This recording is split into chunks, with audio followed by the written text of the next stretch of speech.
فَبِأَيِّ آلَاءِ رَبِّكُمَا تُكَذِّبَانِ۔ ترجمہ کنز ایمان، تو اپنے رب کی کون سی نعمت جھٹلاؤ گے؟ الحمدللہ رب العالمین والصلاة والسلام علی سید المرسلین، اما بعد فاعوذ باللہ من الشیطان الرجیم، بسم اللہ الرحمن الرحیم۔ الصلاة والسلام علیک یا رسول اللہ وعلی آلک واصحابک یا حبیب اللہ۔ الصلاة والسلام علیک یا نبی اللہ وعلی آلک واصحابک یا نور اللہ۔ میٹھے میٹھے اسلامی بھائیوں اور مدنی چینل کے ناظرین، مجمع الزوائد میں حضرت سیدنا ابو درداء رضی اللہ تعالی عنہ سے مروی ہے کہ شفیع المذنبین رحمت للعالمین صلی اللہ تعالی علیہ وآلہ وسلم کا ارشاد دل نشین ہے، جس نے مجھ پر 10 مرتبہ صبح اور 10 مرتبہ شام درود پاک پڑھا، اسے قیامت کے دن میری شفاعت ملے گی۔ صلو علی الحبیب صلی اللہ تعالی علی محمد۔ میٹھے میٹھے اسلامی بھائیوں، حضرت سیدنا بکر بن عبداللہ تابعی علیہ رحمت اللہ القوی کی ایک بہت پیاری عادت تھی۔ چنانچہ جب آپ کسی بوڑھے آدمی کو دیکھتے تو فرماتے، یہ مجھ سے بہتر ہے اور مجھ سے پہلے اللہ تبارک و تعالی کی عبادت کا شرف رکھتا ہے، اور جب کسی جوان کو دیکھتے تو فرماتے، یہ مجھ سے بہتر ہے کیونکہ میرے گناہ اس سے کہیں زیادہ ہیں۔ تو میرے میٹھے میٹھے اسلامی بھائیوں، کاش ہم بھی عاجزی کی اس صفت کو اپنے دل میں چمکا لیں کہ عاجزی اللہ تبارک و تعالی کی عطا کردہ نعمتوں میں سے ایک نعمت ہے۔ کہ ان کی عادت کیسی تھی کہ بوڑھے آدمی کو دیکھ کر یہ اس کی عبادتیں زیادہ ہونے کی طرف توجہ کرتے تھے۔ مثلا اس کی عمر 70 برس ہے، تو وہ ان 70 برس میں میری نسبت رب تعالی کی زیادہ عبادت کر چکا ہے۔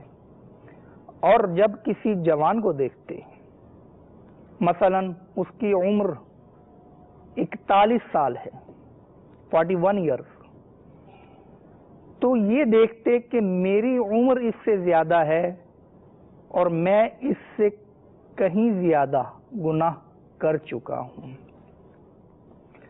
تو اپنے آپ کو عبادت گزار کے معاملے میں کم سمجھتے تھے اور دوسروں کے گناہوں سے اپنے گناہوں کو زیادہ سمجھتے تھے۔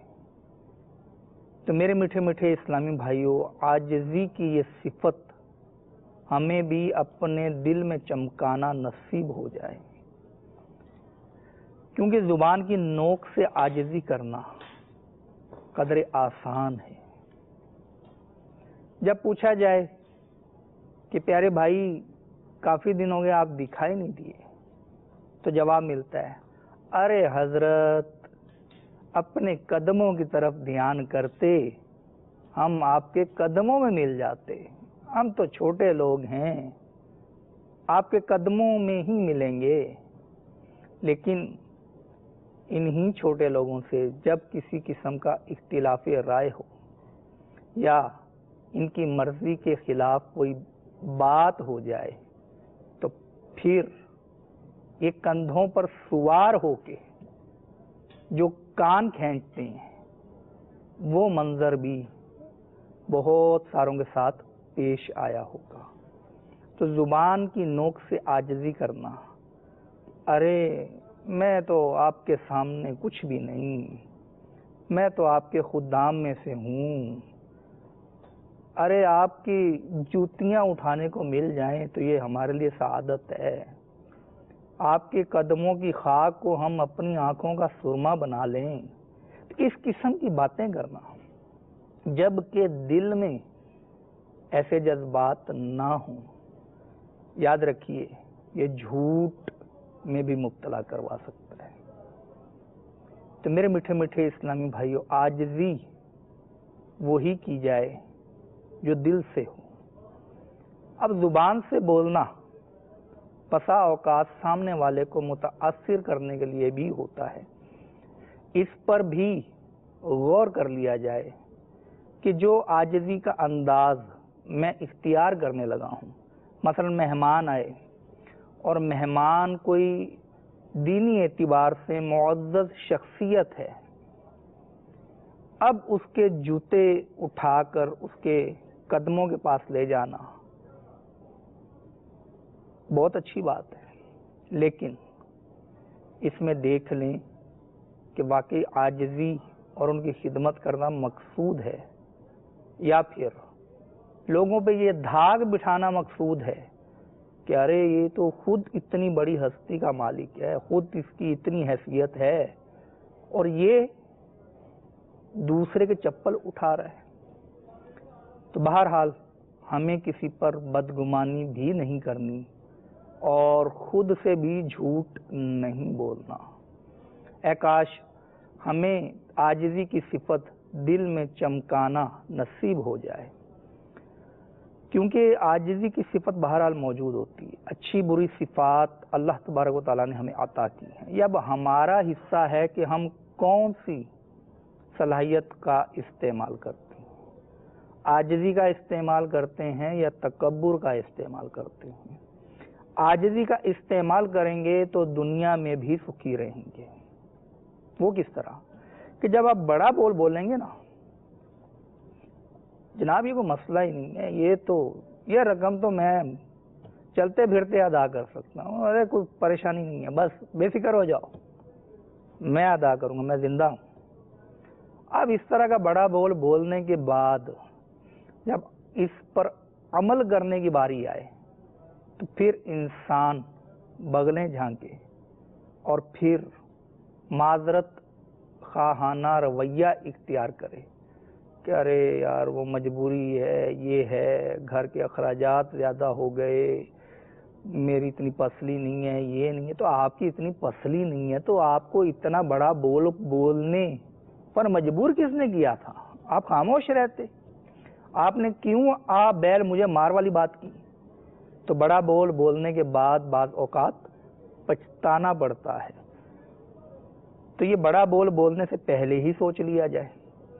اسی طرح دنیا میں سکھی اس طرح بھی رہتا ہے کہ جو شخص اپنی چادر دیکھ کے پاؤں پھیلاتا ہے یا جتنا اس کا قد ہے اتنا ہی ظاہر کرتا ہے، اسے خام خواہ تکلف کرنے کی ضرورت نہیں پڑتی. ظاہر ہے چادر دیکھ کر پاؤں پھیلائیں گے تو آپ کے جسم سے چادر ہٹے گی نہیں، اور اگر چادر سے زیادہ پاؤں پھیلا لیں گے تو آپ کے پاؤں باہر اور چادر اس کو ڈھانپ نہیں سکے گی. تو یہ محاورہ ہے چادر دیکھ کر پاؤں پھیلانا. تو جتنی آپ کی کیپیسٹی ہے، جتنی آپ کی صلاحیت ہے، جتنا آپ میں دم ہے، اتنا ہی آپ دعویٰ کیجیے. اور پھر یہ کہ جب آپ چادر دیکھ کر پاؤں پھیلائیں گے اور جتنا آپ کا قد ہے اتنا دکھائیں گے، مثلا کسی جگہ آپ نے اپنا علمی قد کاٹ دکھانے کے لیے 4 باتیں تو یاد کر لیں، اور 4 باتیں یاد کرنا یوں ہی ہے کہ انسان پنجوں کے بل کھڑا ہو جائے. تو جب پنجوں کے بل کھڑا ہوگا نا پاؤں کے، تو اس کا قد تھوڑا چند انچ بڑا لگے گا. لیکن آپ بتائیے کہ وہ اپنا قد لمبا ثابت کرنے کے لیے کب تک پنجوں کے بل کھڑا رہے گا؟ بالآخر تو تھکے گا نا. اور جب تھک جائے گا اور اس کے پاؤں نیچے آئیں گے تو لوگوں پر ظاہر ہوگا کہ اس کا قد تو یہی تھا، یہ چند انچ جو بڑا قد نظر آ رہا تھا یہ تو اس نے ہمیں بیوقوف بنایا تھا. تو میرے میٹھے میٹھے اسلامی بھائیو، حقیقت پسندی سیکھیے، جتنی آپ کی پسلی ہے، جتنا آپ کا دم ہے اتنا دعویٰ کیجئے، خام خواہ تکلف کر کے اپنے لیے مسائل مت کھڑے کیجئے۔ تو بات عاجزی کی چل رہی تھی، اس کی فضیلت بہت ہے۔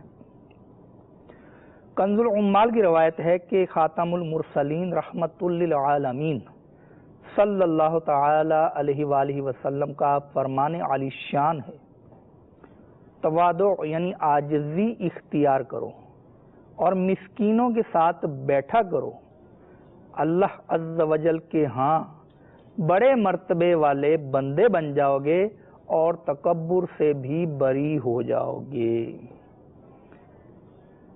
بڑا پن، بڑا بول بولنا، غرور و تکبر کرنا، اس نے کسی کو نہ عزت بخشی ہے نہ عظمت بخشی ہے۔ جب بھی کوئی بڑا بول بولتا ہے، جب کوئی غرور و تکبر کا شکار ہوتا ہے تو لوگ زبان سے چاہے کچھ نہ کہیں لیکن ان کے دل اس کی اس چیز کو پسند نہیں کر رہے ہوتے۔ تم میرے منہ کیا لگتے ہو، کیا پیدی کا شوربہ، تم اور مجھے آنکھیں دکھاتے ہو، کل کے بچے ہو تمہارا میرا کیا مقابلہ، میرا سوشل سٹیٹس بہت بلند ہے اور تم رہے زمین پر رینگنے والے کیڑے۔ اس انداز کے جملے اور اس قسم کے دوسرے انداز اختیار کرنا، اس سے سامنے والے کے دل میں آپ کی عزت نہیں بڑھتی، جی ہاں آپ اس کی نظروں میں ذلیل ہی ہوتے ہیں۔ آپ اپنے نہیں سمجھتے کہ شاید ہم اس کو عاجز ثابت کر کے، اس کو اپنے سے حقیر ثابت کر کے عزت پا جائیں گے، تو اپنی عزت دوسروں کا قد گھٹانے میں نہ رکھیے، آپ اپنا قد بلند کیجئے، لوگ آپ کی عزت کریں، یہی حقیقی عزت ہے۔ کسی کو حقیر شمار کر کے، کسی کو حقیر ثابت کر کے آپ اپنے لیے عزت کا سامان کر رہے ہیں، اس غلط فہمی کو اپنے دل و دماغ سے نکال دیجیے۔ تو غرور و تکبر ذلت کی پستیوں میں گرا دیتا ہے۔ نبی مکرم نور مجسم صلی اللہ تعالی علیہ وآلہ وسلم کا فرمان معظم ہے، جو اللہ عز و جل کے لیے عاجزی اختیار کرے اللہ تعالی اسے بلند فرمائے گا۔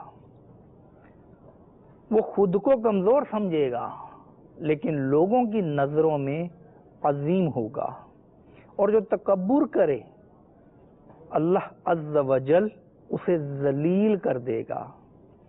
وہ لوگوں کی نظروں میں چھوٹا ہوگا مگر خود کو بڑا سمجھتا ہوگا، یہاں تک کہ وہ لوگوں کے نزدیک کتے اور خنزیر سے بھی بدتر ہو جاتا ہے۔ الامان والحفیظ، فخر و غرور سے تو مولا مجھے بچانا، یا رب مجھے بنا دے پیکر تو عاجزی کا۔ تو میرے میٹھے میٹھے اسلامی بھائیوں، فرمان مصطفیٰ صلی اللہ تعالی علیہ وآلہ وسلم کو اپنے دل کے مدنی گلدستے میں سجا لیجیے اور اس کی خوشبو تازہ کرتے رہا کریں۔ جب بھی آپ کسی کو ڈیگریڈ، کسی کو ذلیل، کسی کو حقیر ثابت کریں اور خود اپنا قد بڑا ثابت کریں، سنبھل جائیے کہ آپ وہ کرنے جا رہے ہیں جو عزت نہیں دیتا۔ آپ عاجزی اختیار کریں، لوگوں کے دل میں آپ کی عزت بڑھے گی۔ بظاہر آپ نے کمی والا رویہ اختیار کیا، عاجزی کرنے سے عزت کم نہیں ہوتی، بڑھتی ہے۔ فرمان مصطفیٰ صلی اللہ تعالی علیہ وآلہ وسلم ہے کہ ہر انسان کے سر میں لگام ہوتی ہے جو ایک فرشتے کے ہاتھ میں ہوتی ہے۔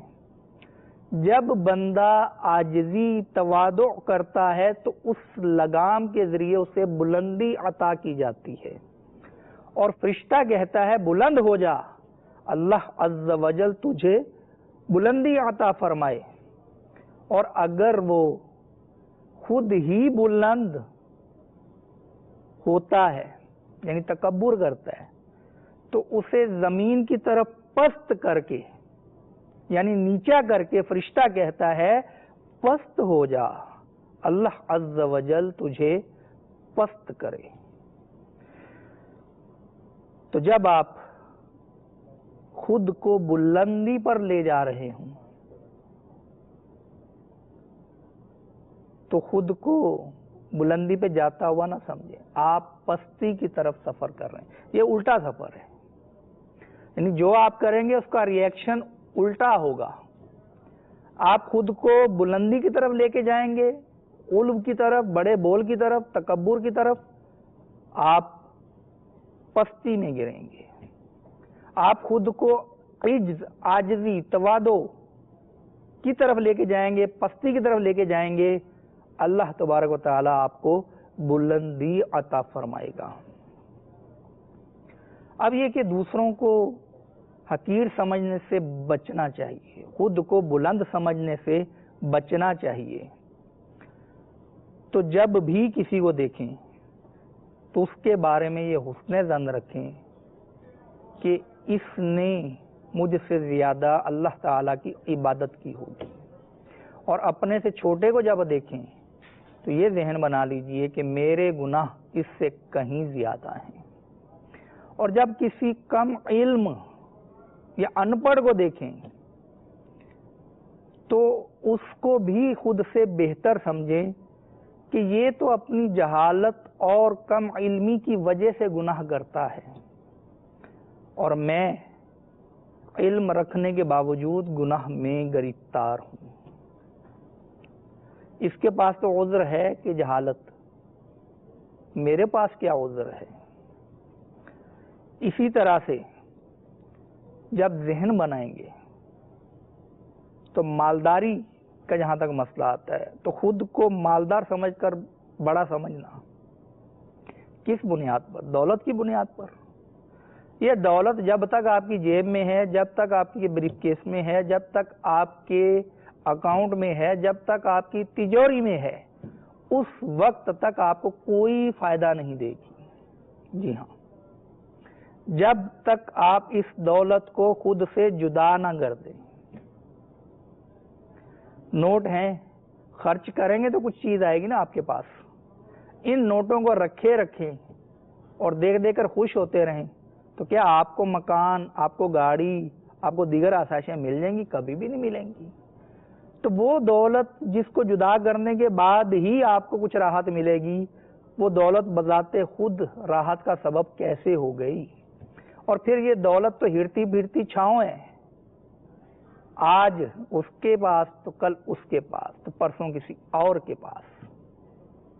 کہ آپ نے اپنے معاشرے میں نہیں دیکھا؟ کیا تاریخ اس بات کی گواہ نہیں ہے کہ آج کا مالدار کل کا کنگال، اور آج کا کنگال کل مالدار ہو گیا؟ تو میرے میٹھے میٹھے اسلامی بھائیوں، دولت کی وجہ سے، حسن کی وجہ سے، طاقت کی وجہ سے، سورسز کی وجہ سے، علم کی وجہ سے، عبادت کی وجہ سے کسی کو حقیر نہ جانیے، خود کو عاجزی کا خوگر بنائیے، آپ کی زندگی بہت سہل اور آسان ہو جائے گی۔ اللہ اکبر۔ امیر المومنین حضرت سیدنا ابو بکر صدیق رضی اللہ تعالی عنہ کا طرز عمل سنیے کہ ایک پرندے کو درخت پر بیٹھے ہوئے دیکھتے ہیں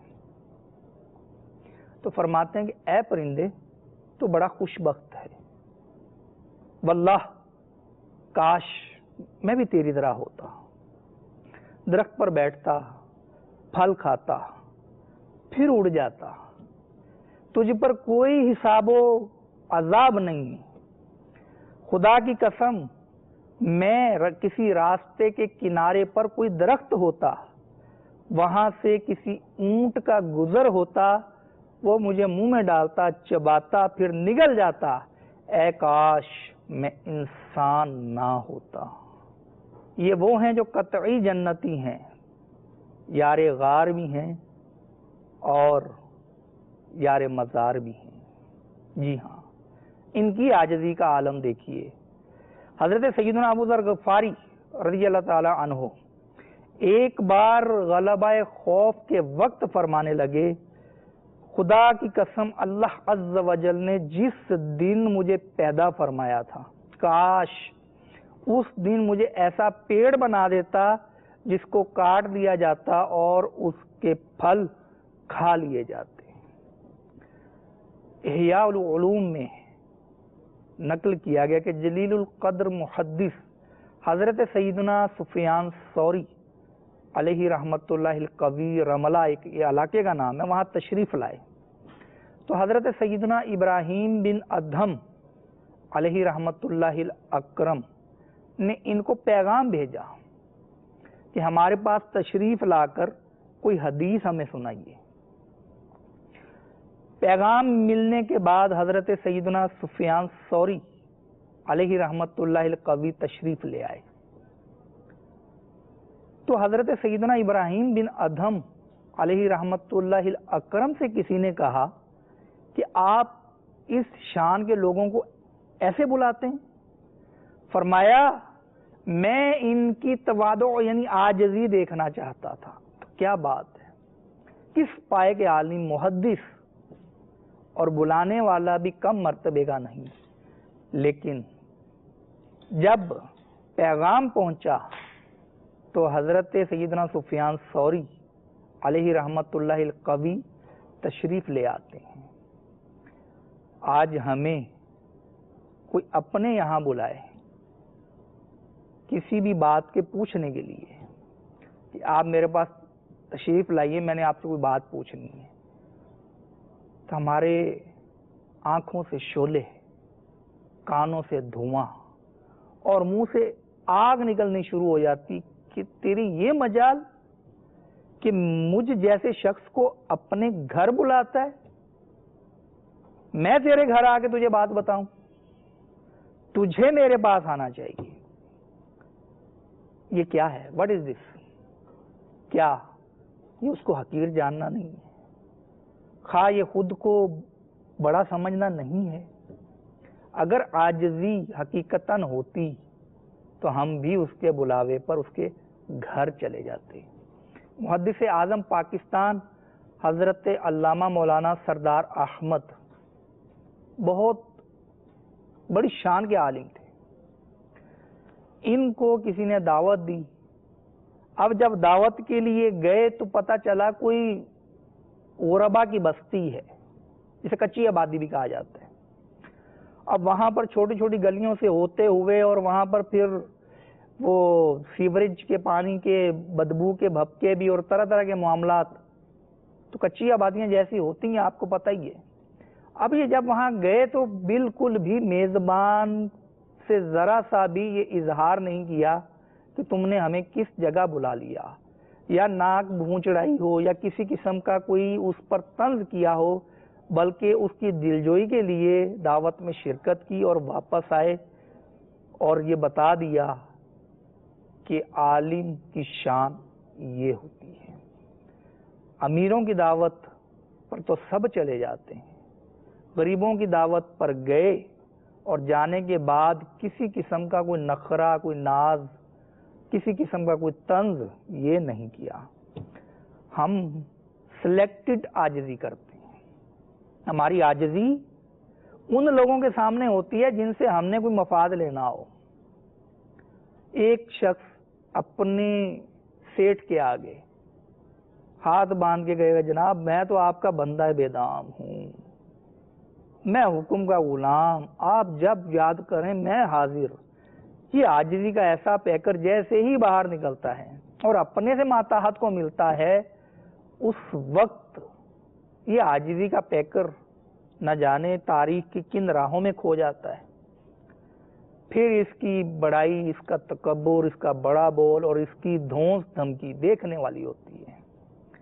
اگر سیکیورٹی والا اس کو کہیں چیک کرے اور چیک کرنے میں تھوڑی دیر ہو جائے، جانتے نہیں میں کون ہوں، اتنی دیر لگا دی تم نے، ابھی بات کرتا ہوں سیٹ سے، تمہیں نوکری سے نکلوا دوں گا.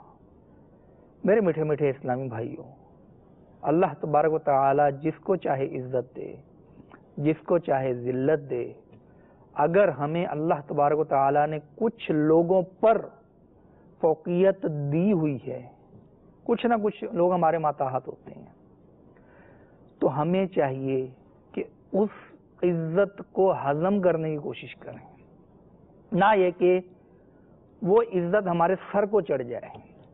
جب سر کو چڑھے گی پھر عاجزی رخصت ہو جائے گی۔ تو اللہ تبارک و تعالی ہمیں عاجزی کی اس نعمت کو دل میں چمکانے کی توفیق عطا فرمائے۔ عاجزی میں 100 سکھ ہیں، تجربہ کر کے دیکھ لیجئے۔ اللہ تبارک و تعالی ہمیں اپنی نعمتوں کی قدر کرنے، ان کا صحیح استعمال کرنے کی توفیق عطا فرمائے۔ آمین بجاہ النبی الامین صلی اللہ تعالی علی محمد صلو علی الحبیب صلی اللہ تعالی علی محمد۔ فبأي آلاء ربكما تكذبان؟